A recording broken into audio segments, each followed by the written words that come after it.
Welcome. Thanks, good to be here. This Doing the live demo thing. Yeah, I like know. it. And obviously, live demos are so much worse when they're AI-based because you just get a different thing every time. It's like it's over the top. It adds an element of fun. Exactly, it just gets you really live. Yeah. So this is the last public speaking appearance you did was Theo Van. He actually took a lot of the questions that I wanted to ask. Same kind of vibe. Exactly, yeah. Here at Stripe Sessions. So we obviously just talked a whole bunch about AI. You are, I mean, arguably just the largest AI company, right? You are the largest buyer of GPUs in the US outside of a cloud hyperscaler, from my deep research. How has your thinking on AI just evolved over the past year? It hasn't been moving slowly. Yeah, I mean, I think the high level is it's on track. How so? Well, I mean, I think one of the big questions is, I think it's like, I think most people at this point view that AI is going to transform pretty much every category of product and every part of the economy and all that. The big question is, to what extent are we in a bubble versus to what extent, is this going to be a big thing soon? And I mean, I think one of the, I mean, you were just talking about this, I think, right before I came out. It's, even if it is a bubble and it takes a bit longer to build out, that's not necessarily the end of the world, although it will be expensive. For certain people. Well, yeah, when you're spending $65 to $70 billion in capex a year, you'd like it to come when you think it's going to come. But it's but I think the main question is sort of, is this going to be a kind of 5 to 10 year thing? And in some ways, it probably will, to get built into every enterprise workflow and things like that. But I don't know. I mean, the more time that, the more that we work on this, it actually seems like all the things that we think are going to happen sooner, and being even more ambitious has been more predictive over the last few years about where things are likely going to be in the industry. So I mean, like, we keep on, building, setting goals for our teams. Meta AI is like, we're right about 1 billion people monthly active using it across our apps.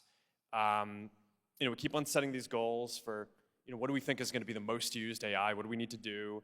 And we keep on passing them, and then like others in the industry keep on passing their goals too. And then we're like, we should have had even higher goals. And how much AI is accelerating all of the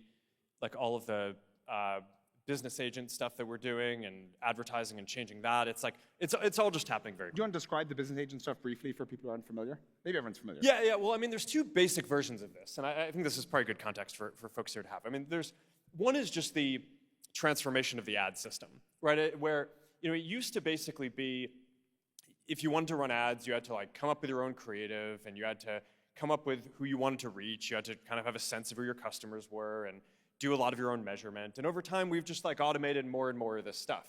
So the basic end goal here is, any business can come to us, say what their objective is. I want to get new customers to do this thing. I want to sell these things. Tell us how much they're willing to pay to achieve those results, connect their bank account, and then we just deliver as many results as we can.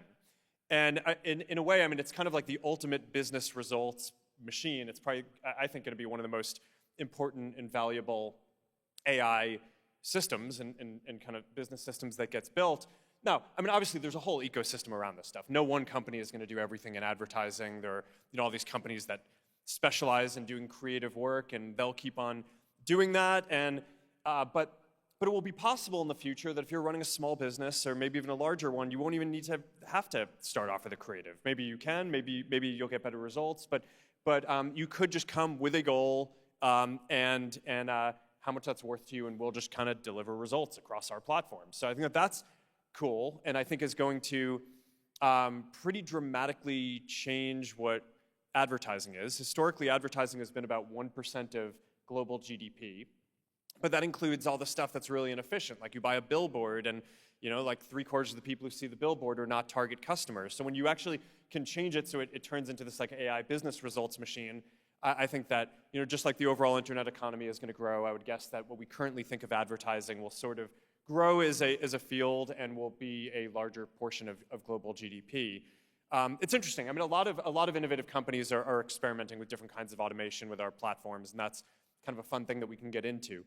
The other part of what we're doing on business agents is this notion that, just like every business today has an email address and and a website and a social media presence, in the future, every business is going to have an AI agent that lives in the different messaging platforms that their customers can do customer support and sales through.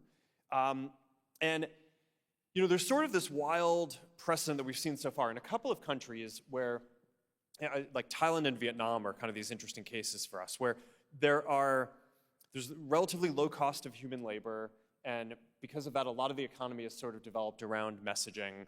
And basically, like a large number of businesses out there can afford to have people who just do manual customer support and sales through messaging. And it's at the point where, even though Thailand and Vietnam are like ranked in the top, I think they're in the 30s by global GDP, they're actually Meta's number 10 and 11 revenue countries. And it's just because so much commerce in those places goes through the messaging platforms already. But that hasn't really come to a lot of developed countries yet for a number of reasons, including the kind of cost of labor. But I think when you get to the point where every business just has a business agent that is an AI agent that can do customer support and sales, I think that that's just going to turbocharge. And most of our business today, it's Facebook and Instagram and ads in there. WhatsApp really, from a revenue perspective at least, is sort of just getting started. And I think that that's kind of going to be the next pillar of the business. So sorry, that's quite interesting. Basically, you're saying that when cost of labor is not an issue, you see people have much more messaging-based business experiences, kind of UIs at some level for how you do things. And the reason that we don't see as much of it in the US is just it's too expensive to have someone at your hair salon just responding to messages all day. And that's one of your predictions for how it seems like people actually want to interact with. Yeah, totally. I mean, I think that there is some path determinism here, and I think that the whole messaging ecosystem developed differently in some of these places where the cost of human labor was lower. But overall, I think people are going to contact more businesses for more things when they get very high quality, low latency, personalized responses. And now, I mean, of course, in the kind of modern web, you'll be able to have a business agent that is a chatbot on your website too. So, I mean, how much of that is happening through messaging services versus apps, or having this just embedded everywhere, I'm not sure. But overall, we do see, across our platforms, just a business messaging is growing very quickly. It's about $10 billion of revenue now, continues to grow quickly. And yeah, I think that this is probably going to be the next kind of new pillar of our business and the stuff that we're doing. And then on the first point you made, it sounds like you're basically saying that execution friction just gets in the way of a lot of things. Like, maybe there'd be more confetti animations in the world if it was just a single line to get them to happen. And similarly, you think that many businesses would actually go out and do more. It's not that they're not economically willing to pay $20 to get an acquired user or something like that. It's just all the steps that go into the data analytics and the creative and everything like that mean that they don't actually get the right outcome for their businesses. And so less friction in execution. Well, that, and also I think we've just reached a point where the AI is more effective at a lot of things that different businesses do. So I mean, it's like, okay, if you're starting a company, there's normally like some core idea or something that you're trying to do, and then there's like all these other things that you need to do to make a company work. And like, okay, if you want to reach customers, you've had to, like basically go find ways to do marketing. And then, okay, you want to make sure your marketing works well. So you need to like find ways to measure your marketing and all this. And I do think a bunch of that stuff, we're just getting to the point where the AI can do it better than sort of the average people who are doing that, which makes it so that more companies can get started more easily. I mean, this is also a big theme for Stripe, right? It's like, okay, companies also needed to spend all this time doing all this different stuff with financial services and payments. Now they don't have to. So I think what that allows is just way more people in the world to focus on what their core idea is and kind of execute that and have a core talent-dense team of people who are like focused on that idea. And more of the stuff that's like not the core part of building your company is going to be able to be offloaded. So, in the future, if you were working with a creative agency to make creative, you'll probably keep doing that. If you aren't, then you know, and you're just kind of hacking something together and throwing it into Meta's ad system, well, now we're going to be able to come up with like 4,000 different versions of your creative and just test them and figure out which one works best. You know, it used to be that on the targeting side, like the way that our business kind of got started on the ad side was because people put all this profile information into Facebook early on.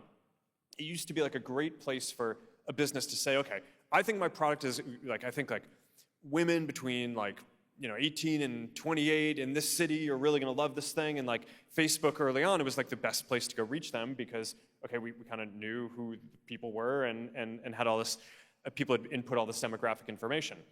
At this point, we basically encourage advertisers not to restrict what the AI can do. Like we're like, all right, look, if you think that like women in kind of this age range are going to be more receptive, then yeah, give us that hint as kind of an input to the system. But you know, unless you really have a reason why you don't want to sell to other people, don't constrain who we're going to reach to just that, because the AI is actually probably going to be able to find who is going to be interested in your product better than you can. And that just means that, okay, you just focus on building the best product. More stuff that's awesome is going to happen in the world. The Hello Kitty effect. Last question on the AI, maybe. I'm not familiar with that reference. Never mind. So just on AI and market structure, obviously, you guys are so interesting here because unlike a lot of the pure play AI companies, you were off doing stuff, doing a lot of production AI, and then also decided to get into the AI business. And also, you know, Llama, well, one of your big bets is open source. I guess you're also wearing the. What are your Meta Ray-Bans saying to you about me right now? Like, what are they? What blinking Nothing. warning They're off. I left my phone backstage. Their Bluetooth connection is severed. I'm picturing like a Terminator-style UI. Well, look, you know, I'm like famously awkward. I need some input as I'm, you know, as we're doing these, so I can make sure I don't say anything stupid. Yeah, John, not Patrick. No, okay. So anyway, you guys are doing a lot in AI, and I'm just curious for your thoughts on market structure because it's a super fast evolving.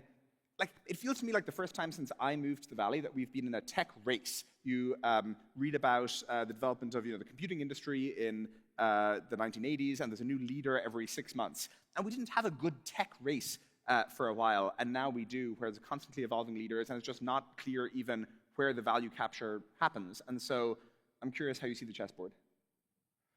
Well, I mean, I think this is going to transform every category. So I think people are like, oh, is it going to be primarily a consumer thing or is it going to be primarily an enterprise thing? It's going to be everything. So it's kind of like at the internet, it's like, what is the point of the internet? Is it going to be consumer or enterprise? It's like, there are going to be a lot of opportunities, right? So I think we were kind of in this zone early on where, you know, people were competing to build the kind of best general model. And my guess is that that stuff is just going to start specializing a little bit. There's obviously, I mean, intelligence by its nature is general. So you're not going to be able to just build something that is focused on kind of one area and only go deep in that and not be good at other things. But I do think it'll be the case that the products and ecosystems and the areas of research that different companies emphasize will be focused on different areas. And you know, we're doing some of the business stuff we just talked about. We're also on the consumer side very focused on like personal AI, right? More than kind of productivity. So, you know, what is that? It's going to be probably more conversational, probably index a little bit more towards voice, be more personalized. You know, I think people are going to want a system that gets to know them well and that kind of understands them in the way that their feed algorithms do. And honestly, that they don't have to like, you know, ramp up from scratch because it's already connected to some of that stuff. And like as you walk through the world and you have your glasses, like you know, you can, you know, it's like glasses are kind of the perfect form factor for AI because you can let an AI see what you see and hear what you hear and talk to you throughout the day, and it should all just kind of get to know you, right? And it shouldn't be like every time you do a query, it's like, you know, you're just kind of starting from scratch and you need to provide it all the details. So that's going to be kind of our game on the consumer side, and that's a little bit different from, you know, a company like, you know, Anthropic or Cursor, who, you know, Claude can do a lot of stuff, but like they're really focused on coding and coding agents, and like that's going to be a massive, massive part of the economy, right? Where there's like all these knowledge workers and engineers, and they'll all be turbocharged by now having more, every engineer is going to be a tech lead that has like effectively an army that is working for them. It is striking to me what an overhang there is of personalization in AI, the ability to improve products. Like, it's kind of funny to me that Siri cannot understand my voice to save its life. And it's kind of funny, right? Because it's a general language recognition model, but you have so much of my voice to go off. Like, your job is not to recognize any voice under the sun, it's just to recognize my voice. And similarly, it would be trivial to have personalized handwriting recognition models, but we don't have those yet. And so it's just interesting to me how little personalization there is compared to how much we'll obviously have in 5 years' time.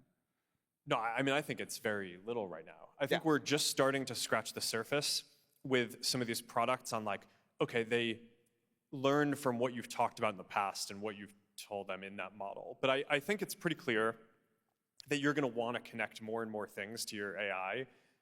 So from our world, it's going to be starting with the other meta services, messaging, glasses, like all of that, as well as just be able to infer and kind of remember the key things from all the conversations that you've had over time.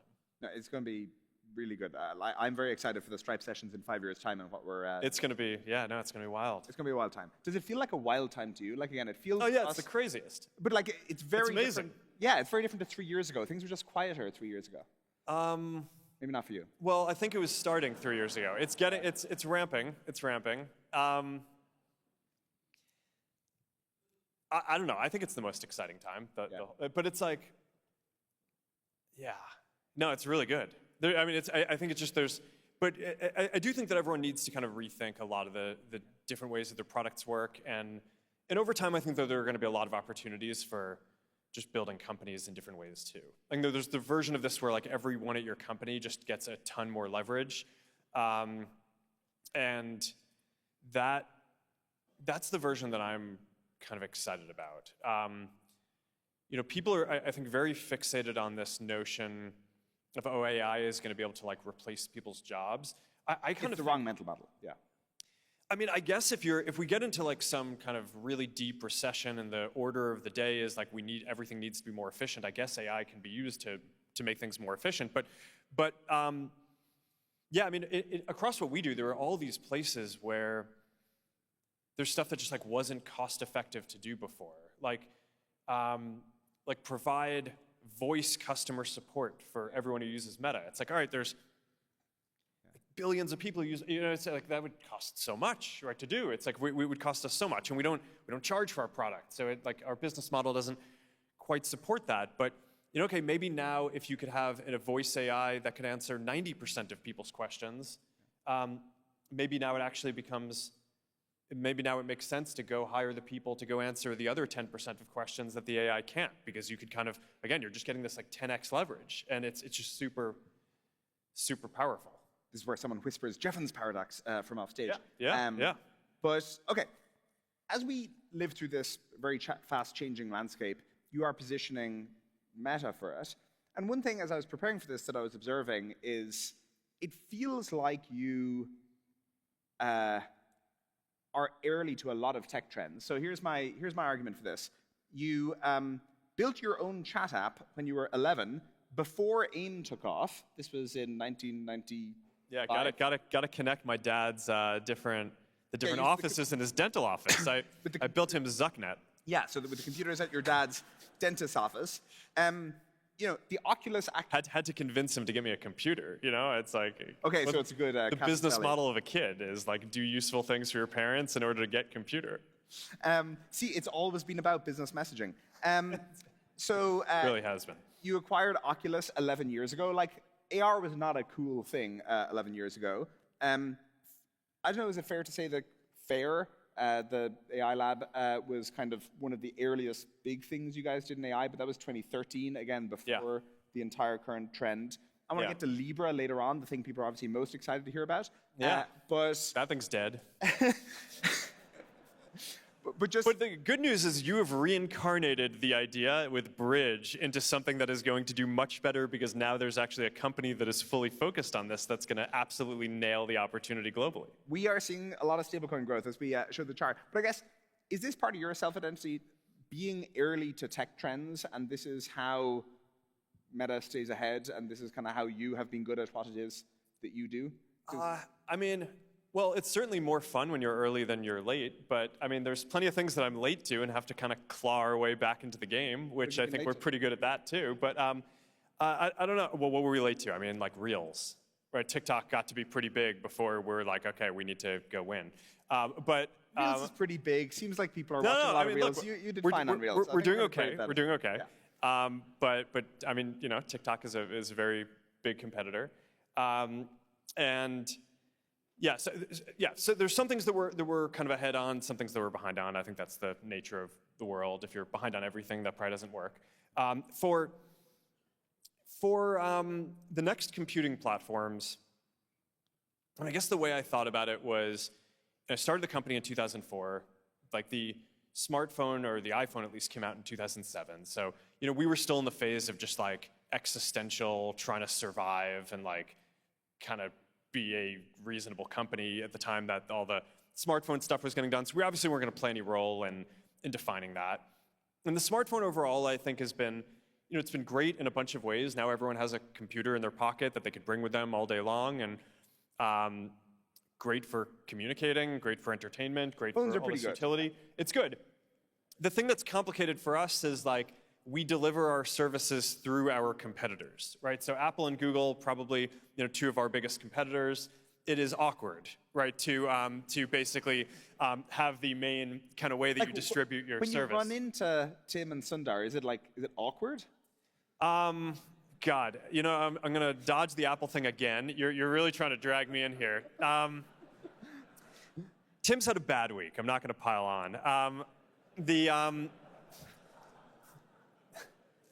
No, but Sundar's cool. I like Sundar. But no, it's complicated, right? It's complicated. Delivering your services through competitors who are trying to compete with your thing. You know, so, you know, it's like if you're Apple, they like really want iMessage to win, and they don't, you know, it's like, the more things that are cross-platform, the easier it is for people to switch from iPhones to Android phones, right? So it's like, all right, they can probably survive Spotify, but, you know, it's like, but like the more things that are like, iMessage is such a huge lock-in for them. So I think it's a big deal. So anyhow, going back to the main question though, I kind of was, so there are all these things over time that Google, but especially Apple, have just been like, you can't do these things that you think, that I think are good consumer things to do. And at some point we ran this calculation and we're like, all right, if we were able to do all the things that we thought were good, like between the additional engagement and usage of our apps and the random taxes and stuff, like I think we might be twice as profitable as a company or something as we are now. So it's, and obviously, like, I mean, I honestly get more offended by like the consumer things that we just think are good that they just block us from doing. You just can't do the consumer things so it's like, okay, we really should try to play a role in shaping the next computing platform. And now we're not a company that has like built operating systems and computing platforms. So my general assumption is if we show up the same year as Apple or Google with Android, or, you know, even Microsoft with Windows, you know, if they kind of built the same kind of AR glasses the same year, I kind of assume the tie goes to them because they have a much kind of bigger kind of base of stuff built out. So my view is that we have to be better and earlier, and maybe that will mean that we need to invest a little bit, or a lot in advance of when the market is ready for prime time. But I mean, look, we're doing it. I think our VR products, I think, are better and 10 times cheaper than Apple's. Our AR stuff, the glasses, I mean, the things that I'm wearing now, it's like going really well. We're selling many millions of units and just going to keep on expanding into more styles, more functionality. We'll kind of add the holograms in. So yeah, no, I feel good about that. I think that this is going to be like, I think the glasses especially are going to be like the ultimate social platform, because holograms will deliver this like this feeling of presence, like you're there with another person, and that's something that like no screen today can deliver. So it's like in the future, maybe I'll just like beam in as a hologram to this, and that'll be pretty cool. But between that and glasses being the ultimate device for AI that can like see what you see and hear what you hear, I think this is one that is worth investing in 10 years ahead. Okay, I want to ask about leadership. So Microsoft invested in Meta in 2007, that big strategic investment. And our mutual friend, Charlie Songhurst, was involved in that investment at the time. And he said that a big part of his investment thesis for why it made sense for Microsoft to invest in Meta was because you were able to beat the Civ AI on deity level difficulty, which is the top of the 8 difficulty levels. What do you think about this as an investment thesis in Meta? Well, I mean, the Civ AI has always been famously bad. So I think it's beating all the other people that is actually more impressive than beating the deity mode. But I don't know. I think, I don't know, games, yeah.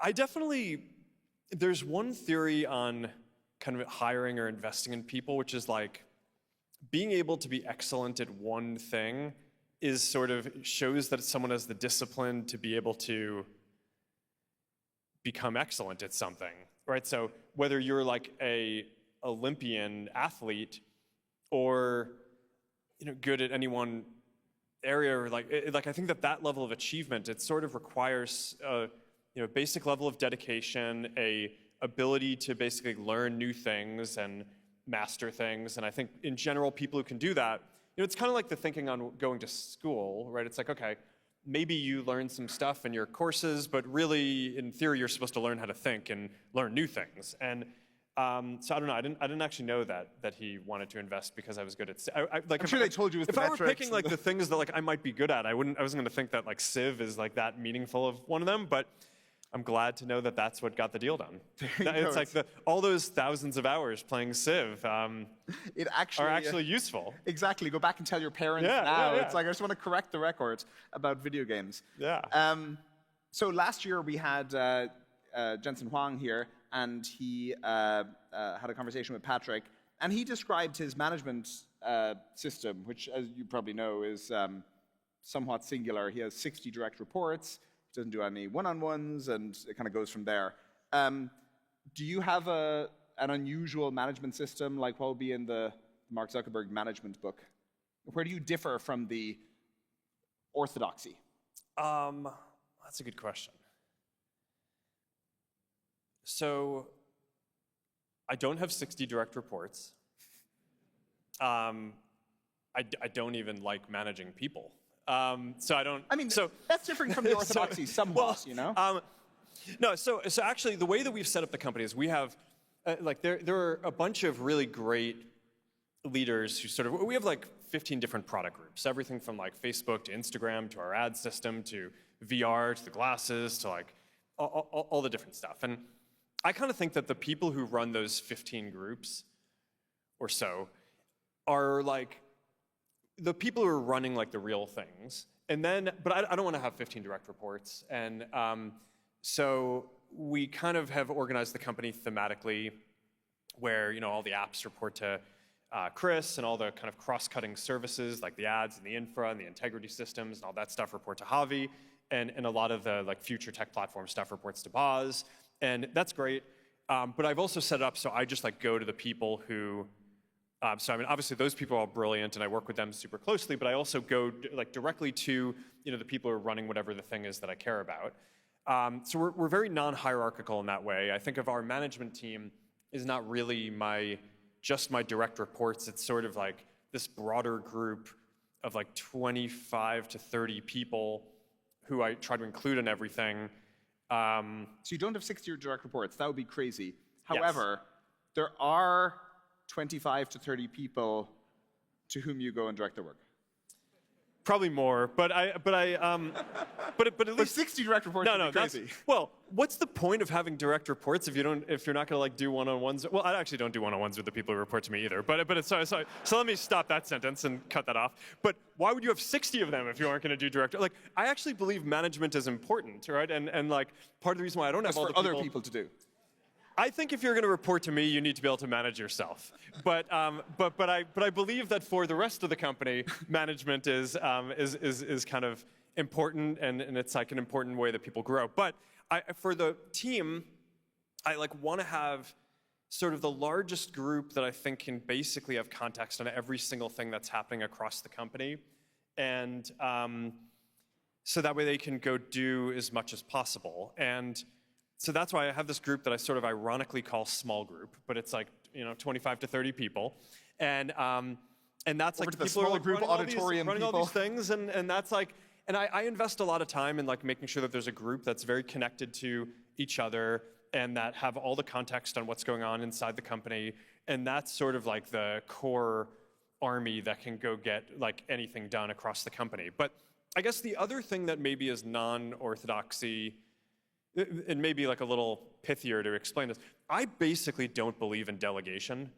I think that there's sort of this theory that a lot of people have, which is like, all right, the job of a leader is like you hire people and you delegate things to them. My theory is there's so much going on across the company that I can't possibly get involved in all of it. So all these people are going to have like a ton of stuff that they're going to do. But fundamentally, if there's a decision that I want to be involved with, I'm going to be involved in it. I don't believe in delegating. It's like I think that that's generally a good way for founders to operate. I think it's like if you're running the company and you're on the hook for everything and there's like something that's important at whatever level of detail in the organization, I don't get like the logic of saying like I'm not going to be involved in that. Now, I mean, you want to have humility and know that like if you're diving into some decision, you may not have the most context immediately, but I generally think that you want to be able to just have the cultural expectation that things are not going to be so hierarchical and like you're just going to dive into whatever you want. Well, and so what is a week in the life of Mark where it's striking to me that you do often have a lot of context on these product things, but at the same time, you've been running the company for 21 years, you presumably don't have to do the things that you don't want to do, and so I'm curious how you organize your time to actually spend time on the things that you think is valuable for the company that you want to work on, and just so you have the context to be able to make these decisions. Yeah, I guess I really try to minimize standing meetings. So I do 2 things weekly with this like small group zone, right? There's like an open-ended kind of strategy discussion, and then I go through like I have an operational meeting where I like basically go through company priorities, and that is it, right? So the point of not having one-on-ones. Sorry, the only recurring meetings you're in are these. Okay. Yeah. I do earnings once a quarter, and like okay, but like. Yeah, we have a board meeting. Current calendar hold. There's a board meeting, like stuff like that. But in general, no, I try to cut down on that. And when I say I don't have one-on-ones, I don't have like recurring scheduled one-on-ones. I talk to all these people constantly, and more than they want to talk to me. I'm sure. But I do it when I have something that I want to talk to them about, or if they want to talk to me. I try to generally keep a bunch of time open, so that way like.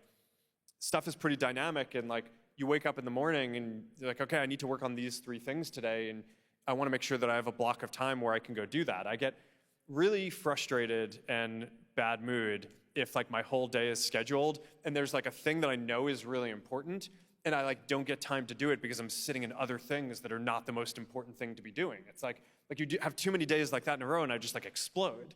So I think it's just like you want to make sure that you keep like a meaningful amount of your time, I think, open, so that way you can just go talk to the people that you want to, either about whatever you want to get done or whatever you want to learn about what's going on in the organization. So very few recurring meetings, but you have to turn up to earnings. Yeah. I haven't won that argument with Susan yet. Okay, well, I'm not going to wade into that, but very few recurring meetings. Sorry, meta investors. Decided here. It's like, now look what you've done. Exactly.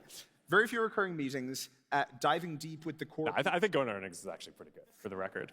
For everyone who's live streaming this. It's good. High leverage, good use of time. Excellent.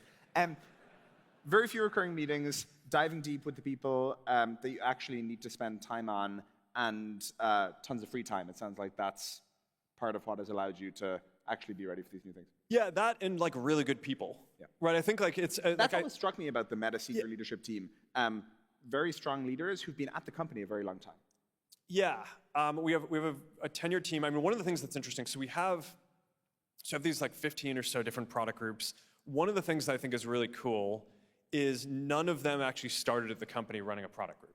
So like, it's just a completely different set of things. Like some started as a designer, some started as a data analyst, one started as an admin, two actually now on our management team started as admins, and some started as like an engineering director or something, and then eventually kind of got to be a VP running a big group. But it's literally like part of the process for me is that it's not just like, is this person good? It's like you want to have a dense network of connections so that way, it's ultimately like getting things done is a people-driven thing as much as it is kind of an intellectual exercise. And I think it's just really valuable when you're running a team to have a team that is densely connected, that trusts each other, that understands like each other's APIs and like how what they're good at, what their weaknesses are, and just has like a long history and trust of having worked together on a bunch of things. That's like,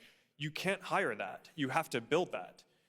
And so I think a lot of people think about, how they want to run their company in terms of like, what is the org chart, right? It's like how many people report to you, whatever. Like it's, I actually think like the people and the culture, what's the saying? Culture eats strategy for breakfast or whatever, right? It's like, I do think that there's like, it doesn't matter what lines you draw or all that. You need to have really good people, and I think you need to make sure that they work well together. And no matter, like, different people have different ways of doing that. One of the ways that I do it is I just like think, okay, if you want to get a group to work well together, let's like get a group and like we'll spend a lot of time together going through all the context of everything across the company, and like that's what's worked for me. It doesn't mean that it has to be what is the case for everyone, but that's at least what's worked for me.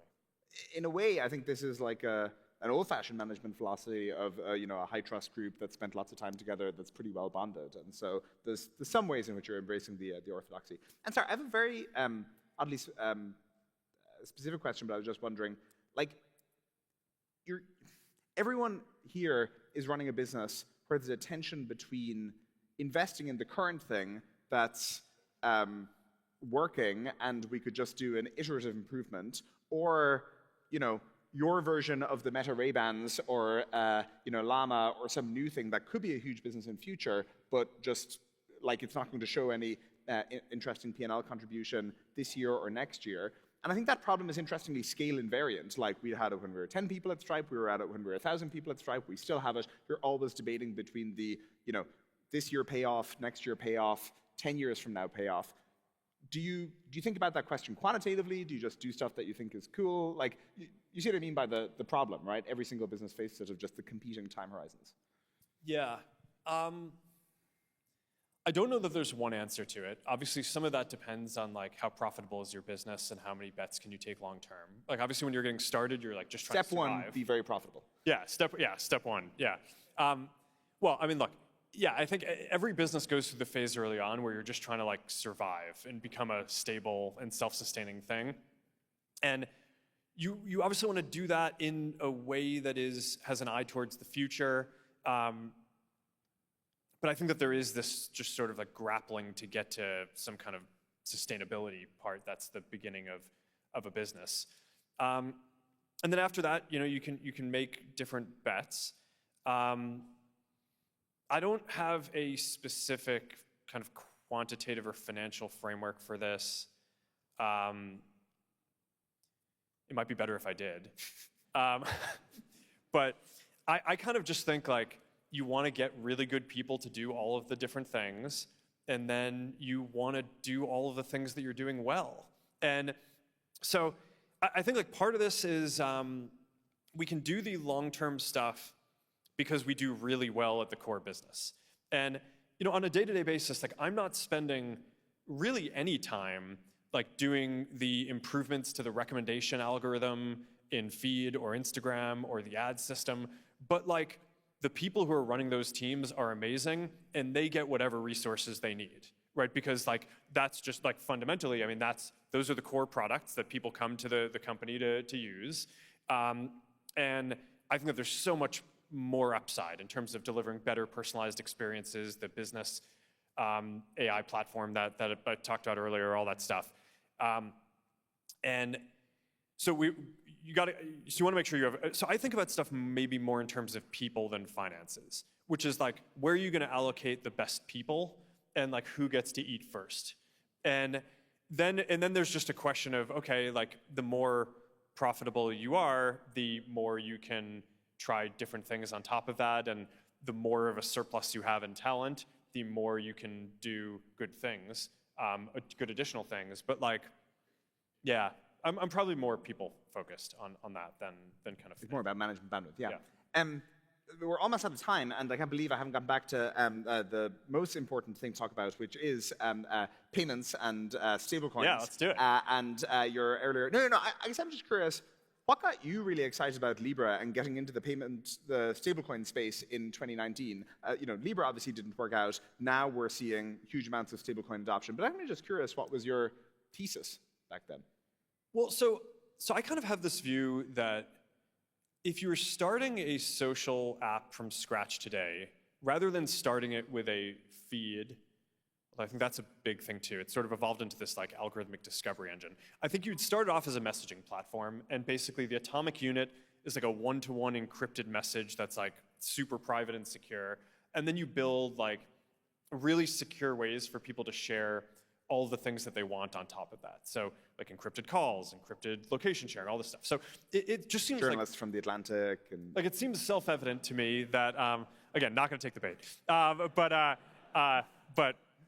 it's like you're like journalist level, like trying to get me in trouble here. But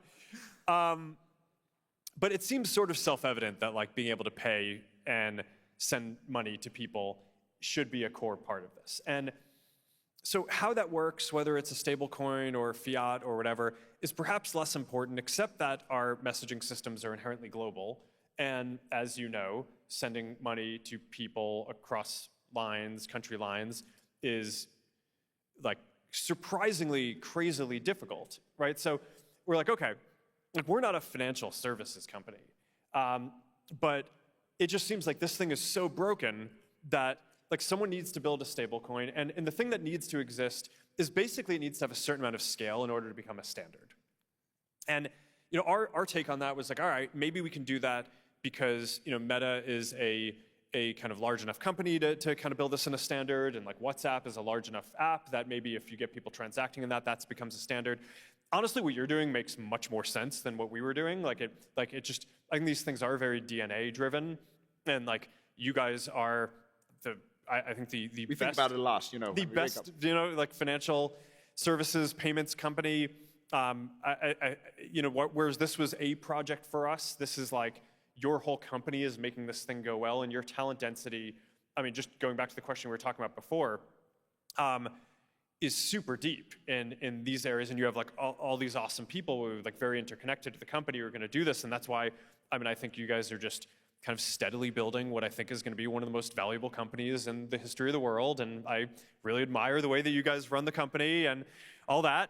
And I think everyone who uses your platforms is along for the ride, and they're going to all benefit from all the innovation that you bring. But no, what you guys did with buying Bridge, building it out as a standard, getting to critical mass on reach, having it be a global thing across the global network that you're building out.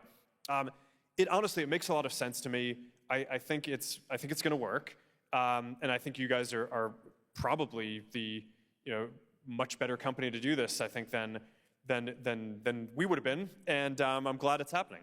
Well, hopefully there's some collabs in the future. We're very intrigued, where I think part of our enthusiasm has been born out of all our work on this over the past 15 years. And again, this idea of borderless financial services, like you're saying, when you start working on messaging and then you try to put in any kind of payments or financial services, those quickly seem apparent. And so we're very excited about that, and the adoption shows it.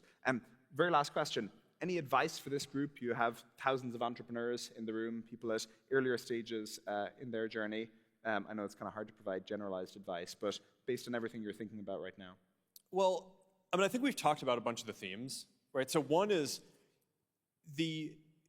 way that AI and these internet platforms are developing, a lot of the things that if you were starting whatever you're starting 20 years ago, you would have had to have built up all these different competencies inside your company.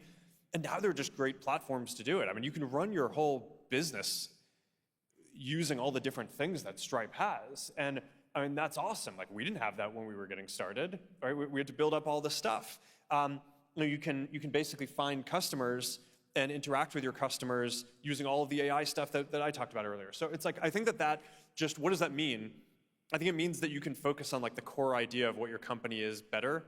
And I think that this is just going to lead to like much better quality stuff that gets created around the world, because now you're just being able to have these like very small talent dense teams that are like passionate about an idea, which maybe gets to the management philosophy thing, which is like, yeah, I mean, make sure that, if you actually don't need to end up duplicating all this different functionality, and you can outsource key parts of what you're doing to a company like Stripe's platform, which I think is going to make it so easy to scale in all these places around the world and run your business better. What does that mean? It means that like your company can all be people who are really passionate about the core thing that you're doing, and that you can get started on building that team that hopefully is going to be with you for 10 plus years, and that you'll just do kind of amazing stuff with. And I don't know, I think that's a pretty cool vision for the future, is that people are going to be much more empowered to focus on the core idea and be able to work together to accomplish things at larger scale than has ever been possible before at any other point in human history.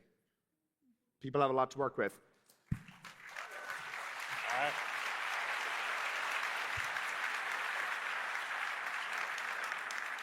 So we are going to wrap. We're going to see you at the welcome reception right outside now. Well, then the next thing that we'll have here is tomorrow morning, bright and early, like Patrick mentioned. We are going to have the biggest product keynote that we've ever had, really. We're jamming in the ships, and I don't want to get you too excited, but there's a lot there. But please join me in thanking Mark Zuckerberg. Thank you. Thank you.